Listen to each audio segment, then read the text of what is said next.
Have you ever kept a promise you couldn't keep and spent every day after wishing you could go back and say something different? Have you ever trusted the wrong person with the one thing in your life you couldn't afford to lose? My name is Elena Marsh.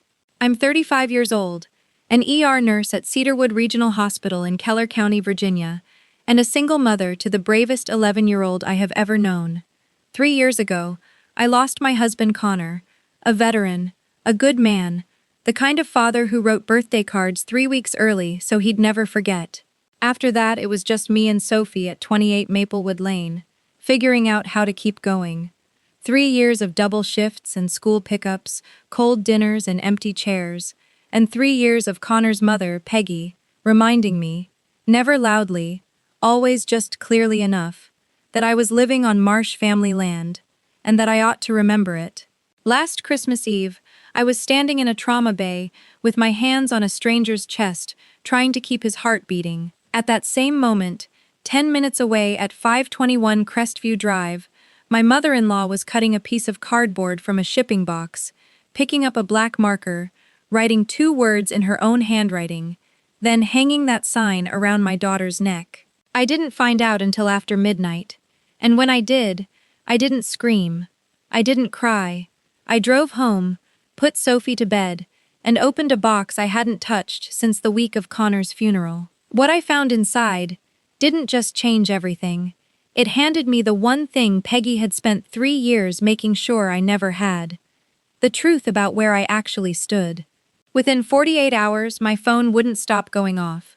Not with apologies, with panic. But let me take you back to how it started. December 24th.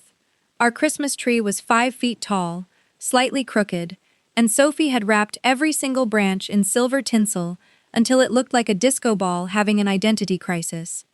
The lasagna was cooling on the counter because Sophie once declared that turkey was boring, and I had never argued with that logic. We were 15 minutes from sitting down together when my phone rang. Cedarwood Regional, 4-car pileup on Route 9, short-staffed. They needed me. I stood in the kitchen staring at that lasagna, knuckles tight around the phone, looking down the hallway toward Sophie's room, where she was putting on her red velvet dress, the one I'd hand-stitched the hem on myself, because the store version was 2 inches too long.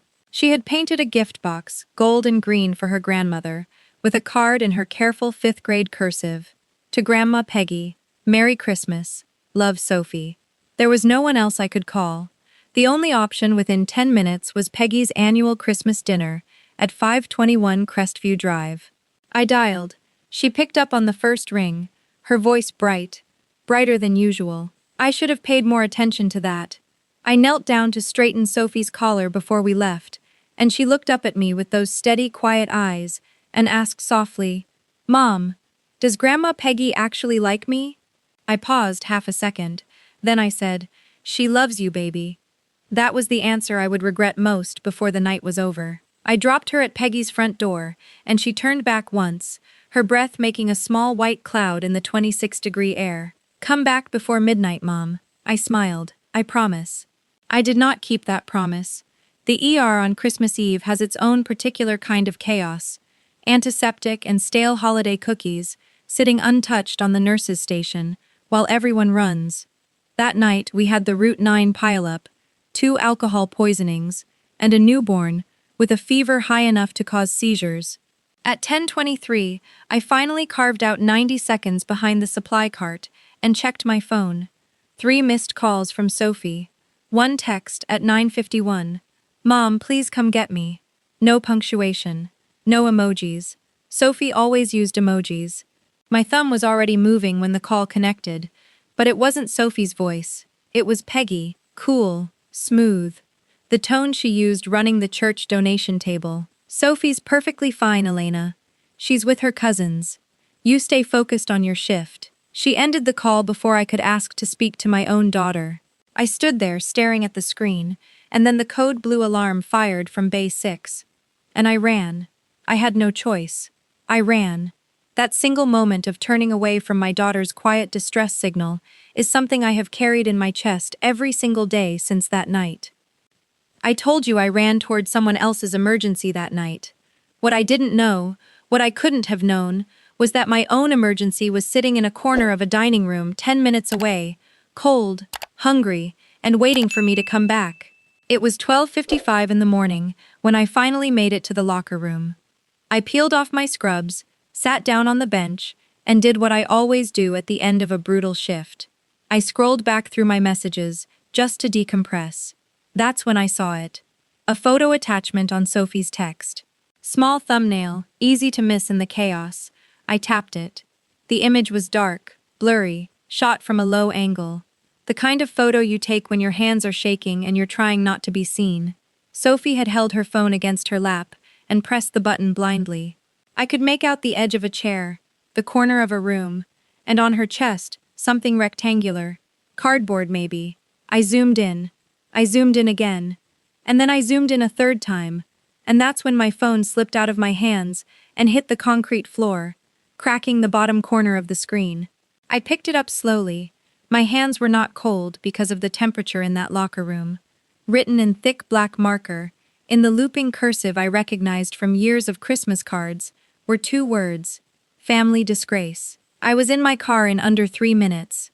Every house on Crestview Drive was lit up, strings of white lights, glowing wreaths, the warm amber glow of families still gathered inside at 1:25 in the morning. Every house except 521. Peggy's place was completely dark, like the party had packed itself up and decided it never happened.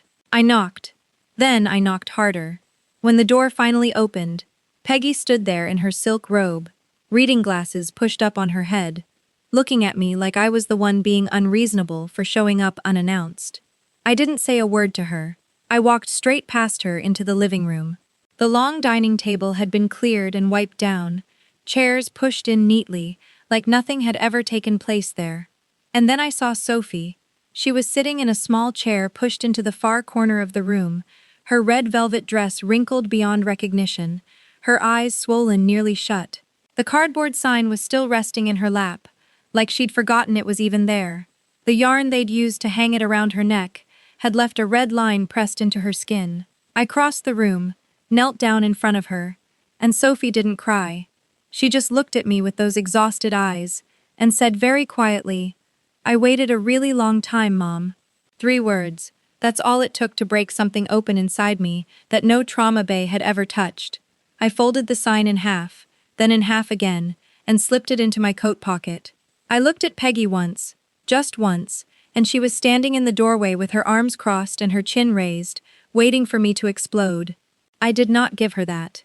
I picked up my daughter, carried her to the car, buckled her in, and pulled away from 521 Crestview Drive without saying a single word. Sophie didn't speak for the first few minutes of the drive. I turned the heat all the way up and pointed every vent toward her side. Her hands were ice when I'd lifted her. Then, somewhere between the gas station and our street, she started talking. In that flat, hollow voice that children use when they've been told too many times that their feelings don't count. She told me she'd overheard Travis on the phone at Grandma Peggy's house a few weeks earlier, talking about money, Sophie's college fund. She didn't fully understand what she'd heard, but at the dinner table that night, when Travis's wife Dana was going on about his brand new truck, Sophie asked the question that any honest kid would ask. She looked right at him and said, "Uncle Travis, did you buy that with my college money?" The table went completely silent. Travis's face turned red. Peggy stood up slowly. "How dare you make up lies at my dinner table?" Peggy said. Sophie tried to answer. "But I heard you," and Peggy cut her off cold. "You be quiet. The Marsh family does not keep liars under this roof."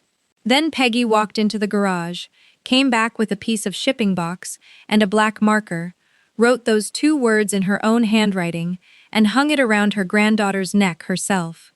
Not one adult in that room said a word. Dana laughed. The cousins disappeared into another room, and Sophie stood there wearing it for hours. I pulled the car over 3 blocks from our house, unbuckled my seatbelt, leaned across, and held my daughter as tight as I could. She was trembling, not crying, just trembling, like her body had spent every last tear hours ago. "Sophie, you are not a liar," I told her. "You told the truth, and I am so proud of you." She fell asleep against my shoulder before we even pulled into the driveway. I carried her inside, made her a peanut butter sandwich, and sat on the edge of her bed while she ate it half asleep. When her breathing finally slowed, I kissed her forehead and closed the door quietly. Then I stood alone in the hallway, and I looked up at the shelf where Connor's box had been sitting untouched for 3 years. I made coffee first, because what I was about to do required a completely clear head.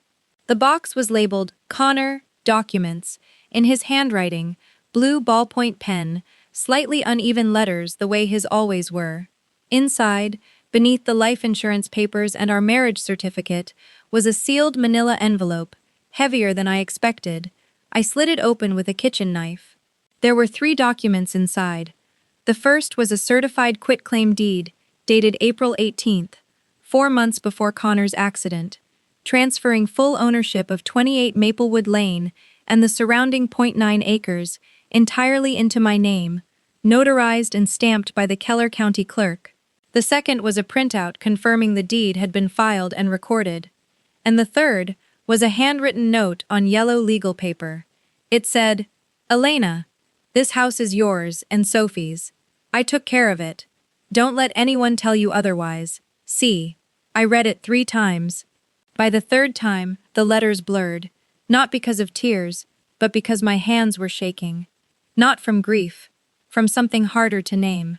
Connor had known.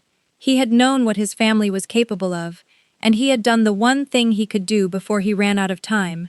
He had put the weapon in my hands. I opened my laptop and typed our address into the Keller County Property Records portal. The screen loaded. Owner of record, Elena C. Marsh. I closed the laptop. I picked up his note and held it for a long moment. It was 4:02 in the morning, on December 26th. And for the first time in 3 years, I knew exactly where I stood. On my own ground. I had spent the night discovering that my husband had quietly handed me a shield before he died. What I didn't know yet was that by morning, his family would hand me every weapon I needed to use it. The call came at 8:14. I was on my 2nd cup of coffee, Connor's deed on the table in front of me, when Peggy's name lit up my screen. I let it ring 4 times, then I picked up, not because I wanted to talk, but because I wanted to listen. Her voice came through warm and measured, the same tone she used collecting donations at church. "Elena, I've been so worried about you. You left so abruptly last night." I said nothing. She filled the silence the way she always did. Sophie needed structure. I coddled her. She had embarrassed Travis at the dinner table. She had embarrassed Peggy. There it was. Not Sophie was hurt. Not I went too far. Sophie had embarrassed her.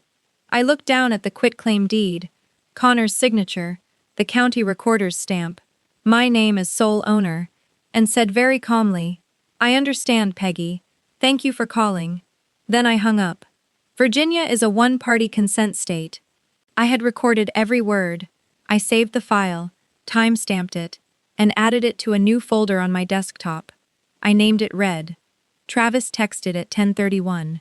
No greeting, no punctuation, just hostility. "Who does your kid think she is? Teach that girl her place." I screenshotted it. 40 seconds later, "You make this a thing, and I will tell everyone about your breakdowns after Connor died. My mom has documentation. Don't test me." Screenshot, save. Then a third. "Without the Marsh family, you're just a night shift nurse with a kid who makes things up. Remember that." Screenshot, save. 3 messages. 3 times Travis had voluntarily written his own indictment. I was reading that 3rd one when Sophie wandered into the kitchen asking about waffles. I set the phone face down, poured her a glass of milk, asked about her book, like nothing was happening at all. When she turned back toward the hallway, I picked the phone up and finished saving. That's a skill you develop in the ER. You never let the patient see the worry on your face. By 9 that morning, Rachel called, her voice tight. "Elena, are you online? One of my coworkers just shared something." I opened my laptop. Travis's wife Dana had posted in the Keller County Community Board, 389 members, asking for prayers for Peggy, who was apparently the victim in all of this. 53 likes, 18 shares.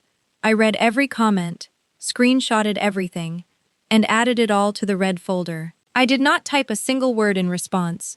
The battlefield had expanded into the comment section, and silence was the only move that couldn't be used against me. Rachel arrived at noon with 2 coffees, cinnamon bagels, and a coloring book for Sophie. She never arrived empty-handed and always thought about the kid first. We sat at the kitchen table, and I laid out everything. The sign, the photo, the deed, the recorded call, the screenshots, Dana's post. Rachel picked up the quitclaim deed, read it twice, set it down slowly. Connor did this 4 months before the accident? I nodded. She was quiet a moment, then said, he knew exactly who his family was, and he made sure you'd have ground to stand on. Literally. She reached across and put her hand over mine. This isn't a war. This is protecting what's already yours. Connor handed you the shield. You just have to pick it up. She told me about Daniel Reeves, real estate and trust law, office on Main Street above the old bakery. Thorough, fast, no drama, just documents. I called that afternoon and took the first available, December 27th, 2 o'clock. His office was on the 2nd floor of a converted brick building, the whole stairwell smelling like sourdough from the bakery below, the kind of detail your brain holds onto when the rest of you is running on 4 hours of sleep. Daniel Reeves was mid-40s, neat desk, no small talk. He examined the deed for 2 full minutes in silence, then pulled up Keller County property records and turned the monitor toward me. Miss Marsh, this deed is valid and properly recorded. You are the sole legal owner of 28 Maplewood Lane. No encumbrance, no lien, no co-owner. I exhaled. I hadn't realized I'd been holding my breath. He submitted the inquiry for Sophie's college fund records, then paused and looked up at me. Do you know who filed the homestead tax exemption on your property? I told him I had never filed one. He turned the monitor toward me again. Peggy Marsh filed it, at your address, every year for the past 3 years. The room went very quiet. The sourdough smell drifting up from downstairs suddenly reminded me of something burning. He explained it plainly. A homestead exemption reduces property taxes for the owner of a primary residence. Peggy had been claiming it on a home she did not own, saving herself roughly $2,900 a year for 3 consecutive years. That's tax fraud at the county level, Ms. Marsh. He laid out 3 options: a 30-day notice to vacate the workshop, a formal complaint to the county assessor, and civil action to recover Sophie's misappropriated education funds. You can do 1, 2, or all 3. I didn't hesitate. All 3. Certified mail, return receipt requested. Daniel set his pen down and studied me the way you study someone who walks into the ER calm, with a wound that should have them screaming. 20 years in this practice, he said. 3 separate violations from the same household, targeting the same person. That's not something I see often. I met his eyes evenly. Mr. Reeves, I'm an emergency room nurse. I don't panic. I triage. He almost smiled. Then he opened a fresh legal pad and we got to work. By the time I walked out of Daniel Reeves' office that afternoon, I had a plan, and for the first time since Christmas Eve, the weight in my chest had shifted from grief into something sharper, something purposeful. The morning of December 28th, I drove to the Keller County Post Office on Route 14. The place was quiet the way only a small-town post office is quiet the week after Christmas. One clerk behind the counter, a woman in her 50s with reading glasses on a beaded chain, humming something soft under her breath. I set 3 envelopes on the counter, each one white, legal-sized, with Daniel Reeves' return address printed cleanly in the upper left corner. Certified mail. Return receipt requested. All 3. The first envelope contained a 30-day notice to vacate, addressed to Travis Marsh at the workshop structure, on my property, at 28 Maplewood Lane. The second contained a formal demand letter for the return of $44,500 in misappropriated education funds, addressed to Peggy Marsh at 521 Crestview Drive. The third was a written complaint to the Keller County Assessor's Office regarding the fraudulent homestead exemption filing. The clerk weighed each one, printed the green certified labels, and affixed them with the kind of unhurried efficiency that made the whole thing feel permanent. When she pressed the stamp down on that third envelope, the sound it made, solid, final, irreversible, was the most satisfying thing I had heard in days. I paid $26.40. I photographed all 3 tracking receipts, texted the numbers to Daniel, and slid them into my folder. 3 envelopes, combined weight less than 2 ounces each. But when they arrived, and they would arrive, because certified mail always does, they would carry the weight of 3 years of silence, 3 years of threats about whose land I was living on, and one Christmas Eve I would never forget.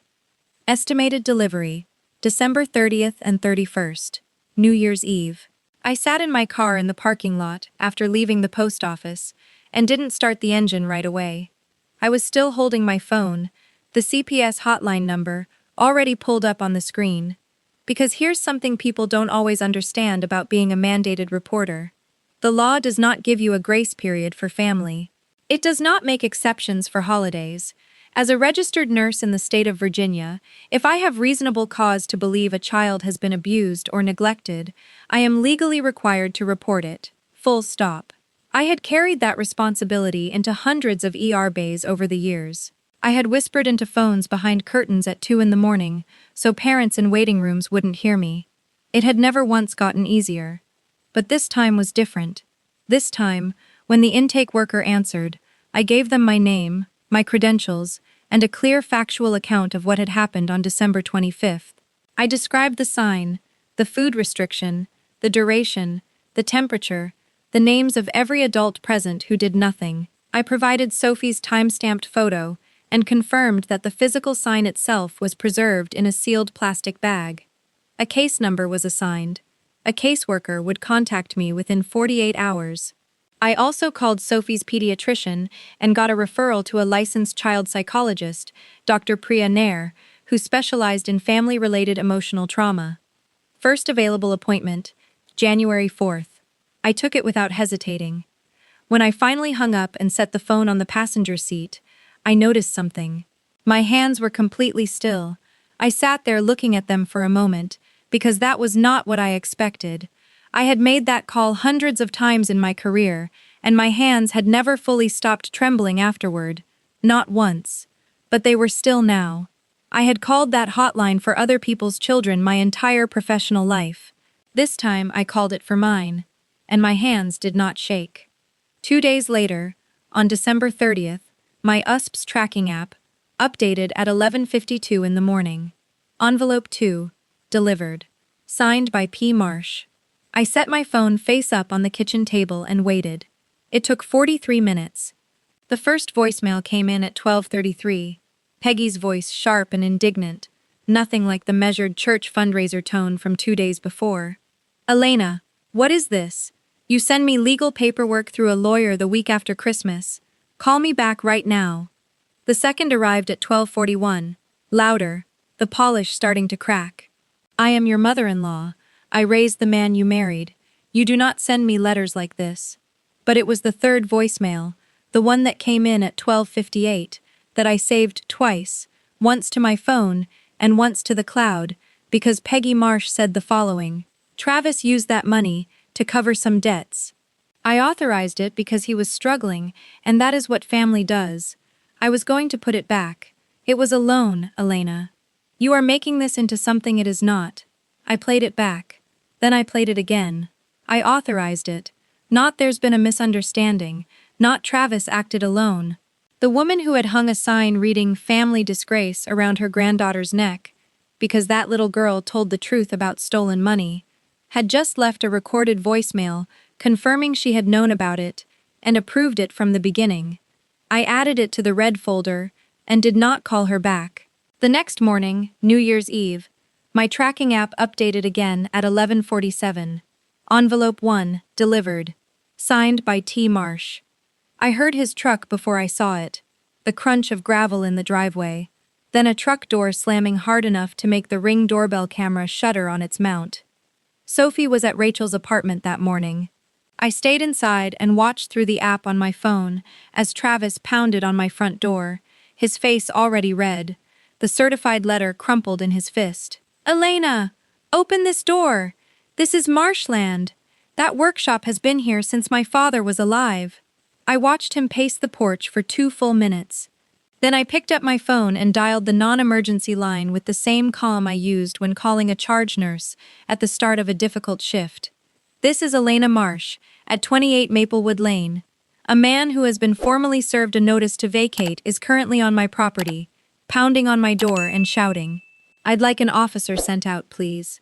The deputy arrived in 11 minutes. I watched through the window as Travis went from shouting to sputtering to a tight, forced silence over the course of a single calm conversation with a uniformed officer. Travis pointed toward the house once, said something I couldn't make out, and the officer wrote something in his notepad. Then Travis left. The incident report was filed as case number 2024-1231-0091, verbal disturbance and trespassing after notice. I requested a copy before the deputy reached his car. On January 3rd, the CPS caseworker arrived. Her name was Ms. Calloway, composed, careful, the kind of person who listened with her entire posture. She interviewed Sophie in the living room for 24 minutes, while I sat at the kitchen table and focused on breathing steadily. When Ms. Calloway came out, she sat across from me and spoke in the measured, precise language of official documentation. Sophie's account was consistent and detailed. She described the sign, the food restriction, the duration, the people in the room, and the events that had triggered the punishment. It was sufficient to open a formal investigation into emotional abuse and neglect. Peggy Marsh and Travis Marsh would both be named as subjects. I nodded. And then Ms. Calloway said something I was not prepared for. She told me that CPS had received a second report that morning, filed independently, by a neighbor. An elderly woman named Eleanor Sutton, who lived directly across from 521 Crestview Drive. Mrs. Sutton stated that on the night of December 25th, she had witnessed a child being brought out onto the front porch of the Marsh residence at approximately 9:15 in the evening, wearing only a thin dress, in temperatures of 23 degrees. She had heard an adult woman's voice, which she identified as Peggy Marsh, shouting at the child, and she had recorded it. 24 seconds of video, captured through her kitchen window, time-stamped 9:15 p.m. on Christmas night. Peggy's voice was clearly audible. The conditions were clearly visible. I pressed both palms flat on the table and kept my face still. Mrs. Sutton was 72 years old. I had waved hello to her across the fence a dozen times without ever really knowing her. She had stood at her kitchen window on Christmas Eve, watched what was happening to my daughter, and carried that with her for over a week before she finally picked up the phone. She was late, but she called, and 24 seconds of video does not misunderstand anything. The investigation was moving, the letters had landed, and the system, slow, methodical, completely indifferent to Peggy's reputation or her church pew, was doing exactly what it was built to do. Daniel called on January 15th while I was charting between patients. The Keller County assessor had completed their review. The homestead exemption Peggy had filed on my property for 3 consecutive years was determined fraudulent. Total due, $10,875, payable within 90 days. That evening, Peggy called 4 times. The first voicemail was indignant, the second was bargaining, the third was threatening, the fourth was 12 seconds of open line. Then a click. No words, just silence. Those 12 seconds told me more than everything Peggy had ever said to my face. That was the sound of a woman realizing the system does not care about your standing in the community. It cares about signatures. And hers were on file. 5 days later, Daniel laid a 4-page spreadsheet on his desk, 26 withdrawals over 19 months, $44,500, every cent routed to Travis's personal account at Valley Federal. Peggy had signed the authorization herself. Not $1 had gone toward Sophie's education. I looked at those 26 lines and thought about Harold, Connor's father, a man who worked overtime at a print shop for 32 years and showed up to every one of Sophie's birthdays with a small envelope and the same quiet words, for her future. Harold was gone. He would never know where his money went, but I knew. And I was going to get every cent back. The demand deadline passed January 27th with no response. Daniel filed the civil complaint the next morning, $47,800 total. On January 31st, a process server walked to the workshop and called Travis by his full legal name. Travis refused to take the envelope. The server set it on the workbench, noted the refusal, and walked away. Under Virginia law, the service was complete. Across the street, Mrs. Eleanor Sutton stood at her mailbox and watched the whole thing without looking away. That same afternoon, a gray Buick pulled to the edge of my driveway and stopped at the locked gate. Peggy got out and stood there, both hands on the metal rail, looking at the house. My house. I watched from the kitchen window. Her face held something I had never seen on it before. Not anger, not cold composure. It was fear. She stood there 5 full minutes, then got back in her car and drove away without a word. Travis cleared out the workshop on January 30th, arriving at 8 in the morning with a rented trailer and the kind of furious silence that belongs to men who've lost control of something they never actually owned. Rachel stood beside me on the front porch, not to celebrate, just to be there. When Travis finally closed the trailer hatch, he turned back one last time. "You're going to regret this, Elena. You've got nobody now." Rachel tilted her head. "You left a trash bag in the back corner. You want to grab that? Or should I send you an invoice?" Travis slammed his door and pulled out. I walked into the empty workshop and locked it with a brand new padlock. The key felt solid in my hand. The consequences that followed arrived the way they always do. Not loudly, but completely. The county refused Peggy's request for a payment extension. CPS issued a finding of substantiated emotional abuse in February. Both Peggy and Travis named unsupervised contact with Sophie suspended pending completion of a counseling program. Peggy never enrolled. Travis didn't appear at his court date. The judge granted a default judgment of $47,800 with immediate wage garnishment. Dana learned the full truth during proceedings, moved out in February, and filed for legal separation in March. The extended Marsh family, the ones who had shared posts about family values and praying for Peggy, went completely quiet. Not apologetic, just quiet. Facts have a way of making noise feel very small. The call from Peggy came on a Saturday morning in February. Sophie was in the kitchen, and I stepped into the bedroom and closed the door. Peggy's voice was something I had never heard before. Smaller, stripped of every layer of polish. "I know I don't have the right to call you. I was wrong about what I did to Sophie. I know that now. She's all I have left of Connor. Please don't take her away from me." I closed my eyes.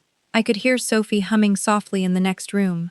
I thought about the red line that yarn had left across my daughter's neck. Then I opened my eyes and spoke slowly, one word at a time. "Peggy, I am not taking Sophie away from you. I am protecting her from what you did. Those are not the same thing. When you are ready to work with a licensed therapist, not Pastor Bill, and complete the program CPS has recommended, you can contact Daniel Reeves's office to discuss supervised visitation. You do not contact me. You do not contact Sophie. You go through the process. That is my boundary. It is not negotiable." I ended the call. 47 seconds. I added it to the red folder, out of habit. In March, I opened a new education account with Sophie as sole beneficiary and myself as the only custodian. I transferred the $4,500 remaining, all that was left of the $49,000 Harold had saved, and set up a monthly contribution of $160. It wasn't the number it was supposed to be, but it was clean, protected, and untouchable. That same week, I went back to Connor's box one final time and found a sealed envelope at the very bottom labeled Sophie, 18th birthday, in his handwriting. I broke my own rule and opened it. I read it standing in the hallway, one hand on the wall. It said, "Sophie Bug, you deserve every good thing this world has to offer. Don't let anyone tell you that you don't deserve a seat at the table. Your mom and I made sure you'd always have a place. Trust her. She is the toughest person I have ever met, even if she doesn't know it yet. I love you past the moon, Dad." I stood there a long time. Then, for the first time in 3 years, I cried. Not the kind that pulls you under, the kind that cleans something out. April arrived and the dogwood outside our window went from bare branches to white blossoms almost overnight. Sophie stood in the doorway of the empty workshop one Saturday and asked, "Mom, can this be my art room?" We painted it the following weekend, pale blue, because Sophie said blue was the color of thinking. Rachel came for dinner every Thursday. Sophie set the table. The three of us sat in that kitchen talking about nothing important, and every time I looked around I thought, this is what safe looks like. Not loud, not perfect, just three people in a house with the right name on the deed and the doors locked from the inside. On a Saturday morning in May, Sophie slid a paper napkin across the breakfast table. A simple drawing of a house, a tree, two stick figures, and across the bottom in careful block letters, "Our house." I placed it in Connor's box that afternoon, right next to the deed, right next to his note, right next to the yellow legal paper that had started everything. The box wasn't heavy anymore. The red folder still sits on the living room shelf, not hidden, not displayed. Just there, the way a fire extinguisher is there. The little string of lights by the front door blinked once that evening, then held steady. Family is not a sign hung around a child's neck. Family is the person who takes it off. And we were home,